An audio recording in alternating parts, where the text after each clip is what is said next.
दोस्तों अॼु हैदरंद जो एल्बम आहे 100 जेको 1992 में रिलीज़ थियल आहे। एल्बम तमामु बहितरीनु आहे ऐं हिन में हिकिड़ो कलाम आहे ज़बरदस्त, सांवली सूरत वारो हिकु सुहिणो जेको दिलि फुरे वियो मुंहिंजी। ऐं तव्हांखे ॿुधायूं त काफ़ी दोस्तनि कमेंट्स बि कया आहिनि, कमेंट्स बि शामिलु कयूं। कमेंट्स में दोस्तनि लिखियो आहे त इहो वॉल्यूम ॾेखारियो वञे ऐं हिन जा गीत ॿुधाया वञनि। पहिरीं कमेंट्स आहे फारूक अहमद, हैदरंद वॉल्यूम मारवाड़ी 15 ॾेखारियो। ऐं फारूक अहमद लिखियो आहे वॉल्यूम 100 मारवाड़ी कैसेट ॾेखारियो। ऐं सुमरा भैया वॾी महिरबानी, लख एहसान। ऐं ॿी कमेंट्स आहे उहा बि शामिलु कयूं। हुन खां पोइ वहीद अहमद लिखियो आहे त अख़्तियार अली दाए जो एल्बम नंबर 4। ऐं हुन खां पोइ आहे राजक मीर, वॾी महिरबानियूं, लख थोरा कुर्ब। ऐं ॿियनि दोस्तनि खे बि अर्ज़ु आहे त कमेंट्स कनि, कमेंट्स शामिलु कंदासीं। ऐं हीउ प्रोग्राम रखियो आहे त एल्बम जा कलाम ॿुधाया वञनि ऐं हुन खां बाद एल्बम कहिड़े साल में आयल आहे उहो साल ॿुधायो वञे। ऐं शाइरनि जा बि कलामनि सां गॾु शाइरनि जा नाला बि ॿुधाया वञनि त हिन में कहिड़ा कहिड़ा कलाम आहिनि, कहिड़ा कहिड़ा शाइर आहिनि। ऐं हिन एल्बम जो टाइटल आहे परदेस गया रे मारो बालम। ऐं पहिरियों कलाम इहो आहे लुकमान फ़क़ीर जो। ऐं उन खां पोइ ग़ुलाम हैदर जो कलाम आहे दिलि झमू रंगीला त न पई सारे। ऐं उन खां पोइ आहे नज़र मोहम्मद जो कलाम आहे सावरे मारो चतुरो।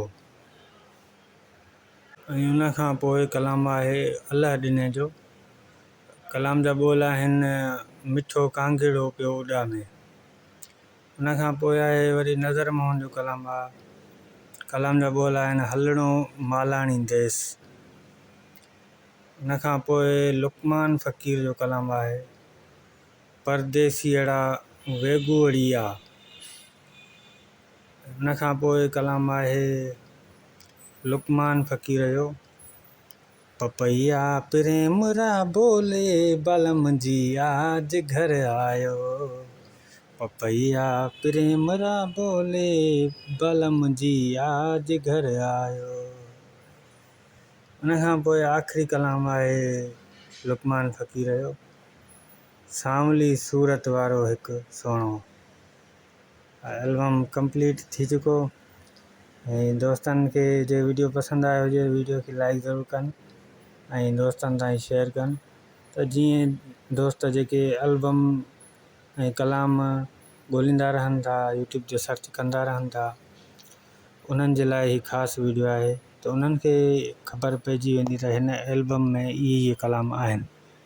काफ़ी दोस्तनि जा कलाम ॿुधल हूंदा आहिनि पर ख़बर न हूंदी आहे त एल्बम इहो आहे।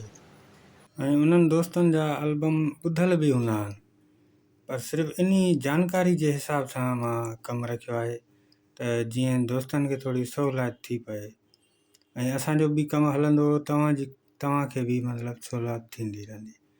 काफ़ी दोस्त मैसेज बि कंदा आहिनि इंडिया खां दोस्त काफ़ी, त हूंदा आहिनि त हाणे हीउ कलाम ॾियो असांखे, या हीउ कलाम कहिड़े वॉल्यूम में आहे, या हीउ कहिड़ो वॉल्यूम आहे, केतिरो पुराणो आहे। काफ़ी माण्हू कमेंट्स कंदा रहंदा आहिनि। इहे मसइला ॾिसी करे मां हीउ कमु रखियो आहे त जीअं काफ़ी दोस्तनि खे सहूलियत थी पए। ऐं उन्हनि दोस्तनि खे जेके मुंहिंजी वीडियो ॾिसनि था उन्हनि खे गुज़ारिश आहे त उहे दोस्तनि पंहिंजनि ताईं शेयर कंदा रहनि ऐं तव्हांजी हर फरमाइश पूरी थींदी।